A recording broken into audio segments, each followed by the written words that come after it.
Wicket number 1 Dharmendra Pradhan ആയിരുന്നു. Wicket number 2ഉം 3 ഒക്കെ ഇങ്ങനെ അടുത്തടുത്തായിട്ടുണ്ട്. ഏറ്റവും അടുത്തായിട്ടുള്ളത് നിതിൻ ഗഡ്കരിയാണ്. P20 ജനതാ പാർട്ടി പോലും രൂപപ്പെട്ടിരിക്കുകയാണ്, പുതിയൊരു ഓൺലൈൻ പൊളിറ്റിക്കൽ മൂവ്മെന്റ്. ഇവരും പറയുന്നത് ഞങ്ങൾ ഒരു രാഷ്ട്രീയ പാർട്ടിയായിട്ട് അഫിലിയേറ്റഡ് അല്ല, ഒരു രാഷ്ട്രീയ പാർട്ടിയുടെ ഐഡിയോളജികളോടും നമുക്ക് വിശ്വാസമില്ല, ജനങ്ങൾക്ക് വേണ്ടിയിട്ടാണ്, അക്കൗണ്ടബിലിറ്റിക്ക് വേണ്ടിയിട്ടാണ് ഞങ്ങൾ പ്രവർത്തിക്കുന്നത് എന്നുള്ളതാണ്. നമ്മൾ ഈ ഒരു മൂവ്മെന്റിൽ ശ്രദ്ധിച്ചു കഴിഞ്ഞാൽ എവിടത്തേക്കാണ് പോകുന്നതെന്ന് ഒരുപക്ഷെ നമുക്ക് തോന്നാം, അല്ലെങ്കിൽ ആ പോക്ക് നല്ലതാണെന്ന് പറയാം.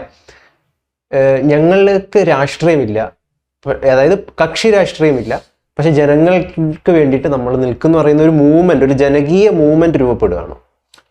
അങ്ങനെയാണ് മൂവ്മെന്റ് രൂപപ്പെടുക. കാരണം എന്താ വെച്ചാൽ എനിക്ക് തോന്നുന്നു 1990-കൾക്ക് ശേഷം, പ്രത്യേകിച്ചും ഗ്ലോബലൈസേഷൻ, ബാബറി മസ്ജിദ്, ഇതൊക്കെ കഴിഞ്ഞതിന് ശേഷം നമ്മുടെ ഒരു രാഷ്ട്രീയ പാർട്ടിയും അവരുടെ ഐഡിയോളജി പറഞ്ഞിട്ടില്ല. എല്ലാ രാഷ്ട്രീയ പാർട്ടിയും ഒരു പരിധിവരെ അവരുടെ ഐഡിയോളജി ഉപേക്ഷിച്ചവർ. എന്തിനാ ഒരു രാഷ്ട്രീയ പാർട്ടി ഉണ്ടെങ്കിൽ ഇപ്പോൾ ഇടതുപക്ഷം പോലും, ഇടതുപക്ഷമാണല്ലോ ഏറ്റവും കൂടുതൽ ഐഡിയോളജിക്കൽ ബേസ് നിൽക്കുന്ന പാർട്ടി, അവരെ സംബന്ധിച്ചിടത്തോളം പോലും അവരിപ്പോൾ ഒരു ഗ്ലോബലൈസേഷൻ്റെ ആളുകളായി, ലിബറലൈസേഷൻ്റെ ആളുകളായി, മൂലധനത്തിൻ്റെ ആളുകളായി, അങ്ങനെ വന്നു എന്ന് പറഞ്ഞാൽ ഒരു ലെഫ്റ്റ് ഐഡിയോളജിയിൽ അവർക്ക് നിൽക്കാൻ ഇപ്പോഴും കഴിയാത്തൊരവസ്ഥ ലെഫ്റ്റിന് വന്നു. പ്രോഗ്രസീവ് ഐഡിയോളജിയിൽ വന്നു. മറ്റ് പാർട്ടികളൊക്കെ തന്നെ ഒരു പരിധിവരെ സോഫ്റ്റ് ഹിന്ദുത്വ തുടങ്ങിയ ലൈനിലേക്ക് മാറി. ഐഡിയോളജി ഇല്ലാതെ വരുമ്പോഴുള്ള പ്രശ്നം എന്ന് വെച്ചാൽ അവർക്ക് പിന്നുള്ളത് യുക്തികൾ മാത്രം. ജനങ്ങളുടെ ജീവിത പ്രശ്നം വരുമ്പോൾ നേരിട്ട് ഏറ്റെടുത്ത് ഒരു സമരത്തിൽ വരാൻ അവർക്ക് ആർക്കും കഴിയുന്നില്ല. ഞാനിപ്പോഴും കണക്കാക്കുന്നത് 90-കൾക്ക് ശേഷം, 90-കൾ മുതൽ തന്നെ ഇന്ത്യയിൽ ഒരിടത്തും ഒരു വിഷയവും പാർട്ടികൾ ഏറ്റെടുത്ത് കൊണ്ടുവന്നിട്ടില്ല. കേരളത്തിലും ഇല്ല. സമരത്തിന്റെ കേന്ദ്രമാണല്ലോ കേരളം. കേരളത്തിൽ ഇപ്പോൾ ഇടതുപക്ഷ പാർട്ടി പോലും അവർ പ്രതിപക്ഷത്തിരിക്കുമ്പോൾ പോലും ഏതെങ്കിലും ഒരു വിഷയം, ജനങ്ങളുടെ ഒരു വിഷയം അവരേറ്റെടുത്ത് അത് ഉയർത്തിക്കൊണ്ടുവന്ന് അതിൽ അവസാനം വരെ സമരം ചെയ്യുന്ന, പണ്ടങ്ങനെ ഉണ്ടായിരുന്നു. ഇപ്പോൾ ഭൂമിയുടെ വിഷയത്തിൽ വന്നാൽ ഉണ്ടായിരുന്നു. ഇവിടെ അതില്ല. മാത്രമല്ല അവസാനം ഒരു കോംപ്രമൈസ്. ഞാൻ ഏറ്റവും നല്ല ഉദാഹരണം സ്വാശ്രയ കോളേജാണ്. സ്വാശ്രയ കോളേജിനെതിരെ വലിയ സമരം നടത്തി, കൂത്തുപറമ്പ് വെടിവെപ്പ് നടന്നു. ഇതൊക്കെ കഴിഞ്ഞിട്ടും മറ്റേ കണ്ണൂർ മെഡിക്കൽ കോളേജ് സ്വാശ്രയ കോളേജായിട്ട് 10 കൊല്ലം ജയരാജൻ ഭരിച്ചു. അവർ സർക്കാർ കിട്ടിയിട്ട് അത് ഗവൺമെന്റ് കോളേജ് ആക്കിയില്ല. എന്താ കാര്യം? സ്വാശ്രയ കോളേജ്, അവരുടെ മക്കളൊക്കെ സ്വാശ്രയ കോളേജിൽ പഠിച്ചു. അപ്പൊ ഞാൻ പറഞ്ഞു വന്നത്, ഇത് വ്യക്തിപരമായ വിമർശനമല്ലത്. ആശയപരമായി അവർക്ക് അവരുടെ ആ ദാർഢ്യം അവർ ഉപേക്ഷിച്ചു. ഇടതുപക്ഷം, കോൺഗ്രസ്, മതേതരം എന്നൊക്കെ പറയുന്നല്ലാതെ ഒന്നുമില്ല. അങ്ങനെ ഒരു ഘട്ടത്തിലേക്ക് ഇന്ത്യൻ രാഷ്ട്രീയത്തെ എത്തി.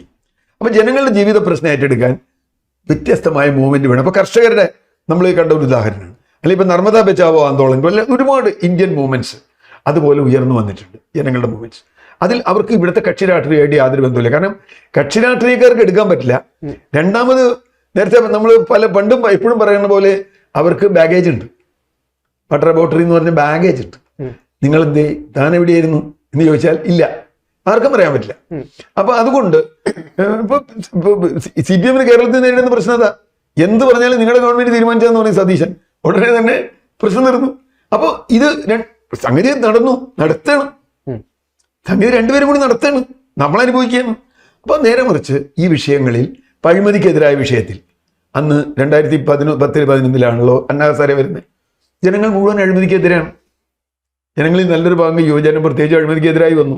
പക്ഷെ മൂവ്മെന്റിനെ വളരെ നന്നായി വേറെ പലതരത്തിൽ അന്ന് ഹൈജാക്കുകയും കോൺഗ്രസിനെ അവസാനിപ്പിക്കാൻ തീരുമാനിക്കുകയും BJP അധികാരത്തിൽ വരികയും ചെയ്തു. ആ മൂവ്മെന്റിന്റെ ഭാഗം അങ്ങനെ സംഭവിക്കും ചരിത്രത്തിൽ. ഇപ്പോൾ ബംഗ്ലാദേശിൽ, ഈ ശ്രീലങ്കയിൽ അവസാനം യുവാക്കളൊക്കെ ഉയർന്നു വന്നു. അവസാനം ഭരണത്തിൽ വന്നത് വളരെ നെഗറ്റീവായിട്ടുള്ള ആളുകളായിരിക്കും ചില ഭരണത്തിൽ വരിക.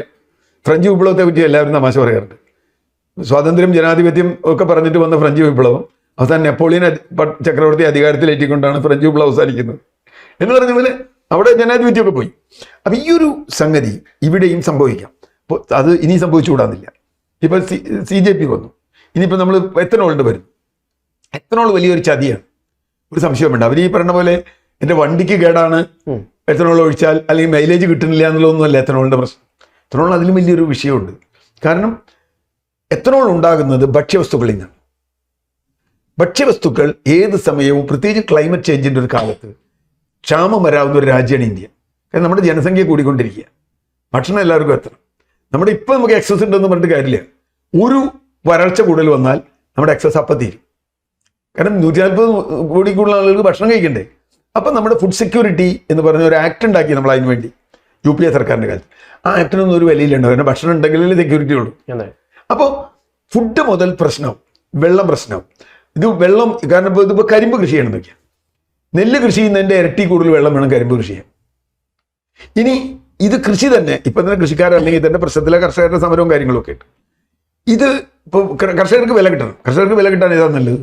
നിങ്ങൾ നെല്ല് അരിയാക്കി മാർക്കറ്റിൽ കൊടുക്കുന്നതാണോ നല്ലത്, അതോ ആ നെല്ലോ അരിയോ റിലയൻസിനോ അല്ലെങ്കിൽ അംബാനിക്കോ അദാനിക്കോ അല്ലെങ്കിൽ IOCL-നോ ഇപ്പോൾ ആർക്ക് കൊടുത്താലും കൊടുക്കുന്നതാണോ നല്ലതെന്ന് ചോദിച്ചാൽ എന്ത് പറയും?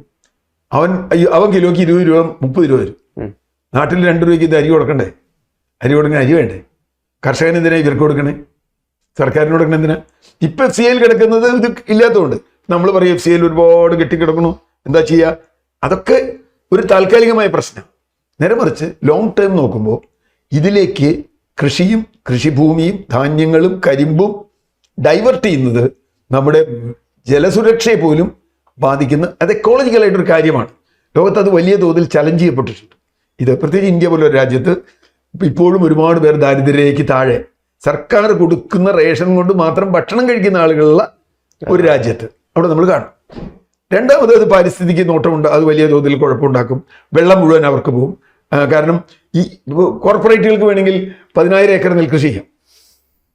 നമ്മുടെ ഈ പെപ്സിയൊക്കെ ചെയ്തൊരു കാര്യമുണ്ട്. അവർക്ക് ഈ അവരുടെ ഫിംഗർ ചിപ്സിനും സോസിനും വേണ്ടി അവർ വലിയ തക്കാളി തോട്ടങ്ങളും വലിയ തോതിലുള്ള മറ്റേ ഉരുളക്കിഴങ്ങ് തോട്ടങ്ങളും പഞ്ചാബിലൊക്കെ വാങ്ങി കർഷകർക്ക് ഒരു ഇത് കൊടുക്കും, എന്താ പറയുക, ഒരു പാട്ടം. നിങ്ങളിതൊന്നും ചെയ്യണ്ട, നിങ്ങൾക്കൊരു വർഷം ഒരു ഏക്കറിന് ഒരു 5,000 രൂപ വരും. അവന് വെറുതെ ഇരുന്നാൽ പോലെ ഒരു വേറെ എന്തെങ്കിലും പണിക്ക് പോയി ചെയ്യുക 5,000 രൂപ കിട്ടുകയും ചെയ്യും. ഇതൊക്കെ ഈ വെയിലും കൊണ്ട് മഴയും കൊണ്ട് കണ്ടിട്ട് കാര്യമില്ല. അപ്പം എന്നിട്ടും 5,000 രൂപ കിട്ടില്ല. അപ്പം ഇത് വളരെ എളുപ്പമാണ്. ഇവനിത് ഏത് വിലയ്ക്കും ഈ എടുക്കാം. കാരണം പെട്രോളിന് പകരം ഉണ്ടാക്കുന്ന ഒരു സാധനത്തിന് ഏത് വില കൊടുത്താലും നഷ്ടമില്ല. പക്ഷെ ഭക്ഷണം കഴിക്കാൻ വാങ്ങിക്കുന്നവന് ആ വിലയ്ക്ക് വാങ്ങാൻ കഴിയില്ല. അപ്പോൾ മാർക്കറ്റ് ഫിലോസഫി ആണല്ലോ നമ്മുടെ. മാർക്കറ്റിൽ അങ്ങോട്ട് പോകും. അപ്പോൾ കർഷകനെ കുറ്റം പറയാൻ പറ്റില്ല. കർഷകൻ ഭൂമി കൊടുത്താലും കോർപ്പറേറ്റ് ചെയ്താലും പറയാൻ പറ്റില്ല. ഇന്ന് നാളെ GM കൃഷി വരാം. പിന്നെ ഭക്ഷണത്തിന് അല്ലെങ്കിൽ പിന്നെ GM വന്നുകൊണ്ട് കുഴപ്പമില്ല. നമ്മുടെ നാട്ടിൽ ഭക്ഷണത്തിന് GM വരരുതെന്നുള്ളൂ, ജനറ്റിക്കലി മോഡിഫൈഡ്. അങ്ങനെ വന്നാൽ നെല്ല് GM വരാം, മറ്റേ കരിമ്പ് GM വരാം. നിങ്ങൾ ഭക്ഷണത്തിനല്ലോ, ഇത് ഞങ്ങൾ പെട്രോളിലേക്കാനാണ് എന്ന് പറഞ്ഞാൽ അപ്പം എന്ത് സംഭവിക്കും? വലിയ തോതിൽ നമ്മുടെ ഭൂമിക്കും ഉണ്ടാവും, വെള്ളത്തിനുണ്ടാവും, പരിസ്ഥിതിക്കുണ്ടാവും, മനുഷ്യർക്കുണ്ടാവും, മൃഗങ്ങൾക്കുണ്ടാവും. കാറ്റിൽ ഫീഡ് നമ്മൾ കണ്ടൊരു കാര്യം എന്താ? കാറ്റിൽ ഫീഡിന് കൊടുക്കേണ്ട കാര്യം എന്താ? കാറ്റിൽ നിന്ന് കൊടുക്കേണ്ട കാര്യം എന്താ? വേറെ എന്തെങ്കിലും കാറ്റിൽ വേണ്ടല്ലോ നമുക്ക്. ആകെ പാലിനൊക്കെ അല്ലേ വേണ്ടു. അത് വേണമെങ്കിൽ വേറെ കൃത്രിമമായിട്ട് ഉണ്ടാക്കാം, ഒരു പ്രശ്നമല്ല. അപ്പോൾ ചുരുക്കത്തിൽ ഇതുണ്ടാക്കുന്ന ഒരു സാമൂഹ്യ പാരിസ്ഥിതിക സാമ്പത്തിക പ്രതിസന്ധി ഒരു വശത്ത്. രണ്ടാമതാണ് ഇപ്പോൾ മധ്യവർഗത്തെ സംബന്ധിച്ചിടത്തോളം ഇതിൻ്റെ പ്രശ്നം അതൊന്നുമല്ല. ആദ്യം വരുന്ന പ്രശ്നം ഈ പെട്രോൾ മിക്സ് ചെയ്യുന്നത്. ആരോട് വെച്ചിട്ട് മിക്സ് ചെയ്തു? E20. ഞാൻ കുറേ കൊല്ലം മുമ്പ് വാങ്ങിയൊരു വണ്ടി, എൻ്റെ വണ്ടിക്ക് ഇപ്പോഴും ലൈസൻസ് ഉണ്ട്. ആ വണ്ടിയിൽ ഈ പെട്രോൾ അടിക്കാൻ പറ്റും? അടിക്കാൻ പറ്റില്ല. ഡീസൽ അടിക്കാൻ പറ്റില്ല. അതിന് മൈലേജ് കുറയുന്നു, വാഹനം കേടാവുന്നു, അതിന് തുരുമ്പ് വരുന്നു, അങ്ങനെ ചില പ്രശ്നങ്ങൾ. അതിൽ വാട്ടർ കണ്ടന്റ് കൂടുതലാണെങ്കിൽ അതിന് ടെക്നിക്കലായിട്ടുള്ള കുറേ കാര്യങ്ങളുണ്ട്. ഓട്ടോമൊബൈൽ സ്പെഷ്യലിസ്റ്റുകൾ തന്നെ പറയും ഇതിന് വരുന്ന വണ്ടി വേണം. അപ്പം എന്ത് പറ്റും? രണ്ട് പ്രശ്നമുണ്ട്.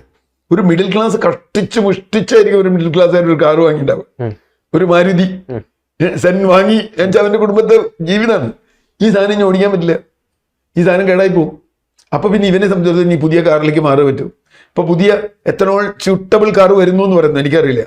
ഇന്ത്യയിലുള്ള ഈ കോടിക്കണക്കിന് കാറ് എത്തനോൾ സ്യൂട്ടബിൾ കാറിലേക്ക് ആക്കി മാറ്റിയ എല്ലാവർക്കും അതിൻ്റെ ഗുണം എന്തുണ്ടാവും? പുതിയ കാർ കമ്പനിക്കാർക്ക് ഉണ്ടാവും. മാരുതി ആയാലും ആരായാലും, ഞാൻ പറഞ്ഞ ഏത് കമ്പനി ആയാലും ഉണ്ടാവും. മൂന്നാമത്തെ വിഷയം, ഇത് ഇങ്ങനെ വിൽക്കുന്നതിന് ധാർമ്മികതയുടെ ഒരു പ്രശ്നമുണ്ടെന്നേ. നിങ്ങളോട് ആരാണ് ഞാൻ പെട്രോൾ മേടിക്കുമ്പോൾ എനിക്കിഷ്ടമുള്ള പെട്രോൾ വേണ്ടേ?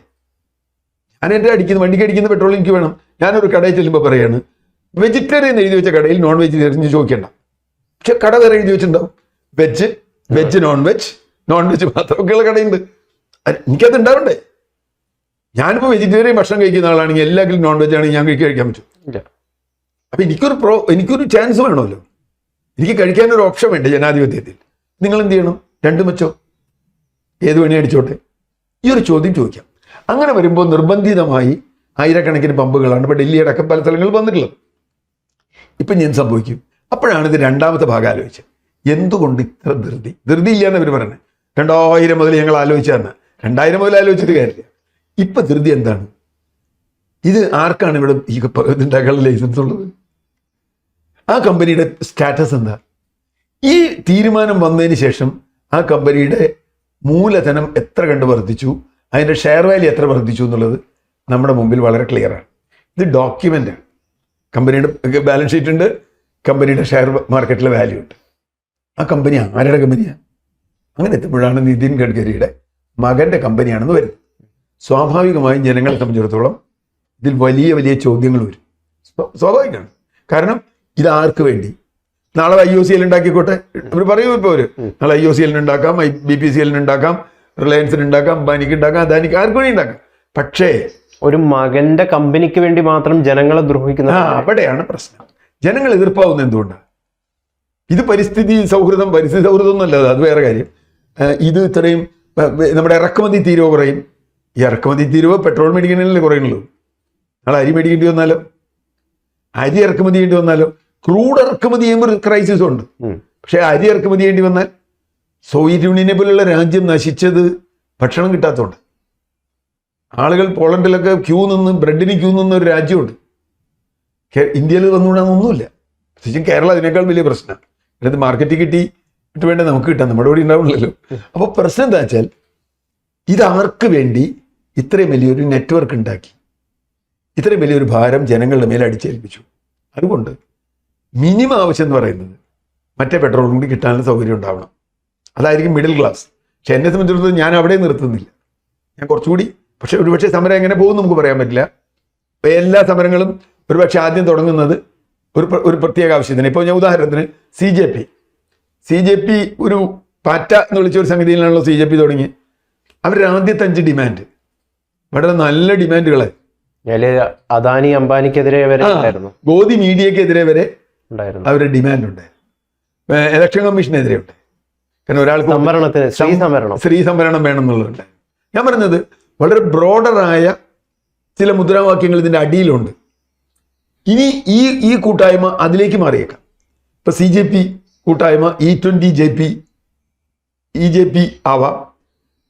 പക്ഷെ ഇതൊക്കെ ഉയർത്തുന്ന ഒരു വികാരമുണ്ട് എന്ന് പറഞ്ഞാൽ ജനകീയ വികാരം. ജനകീയ വികാരം മാത്രമല്ല, ഗവൺമെന്റ് ഈസ് നോട്ട് ഇൻവിൻസിബിൾ. എന്നുവെച്ചാൽ അവർ തോൽപ്പിക്കാൻ പറ്റാത്ത ആളുകളല്ല.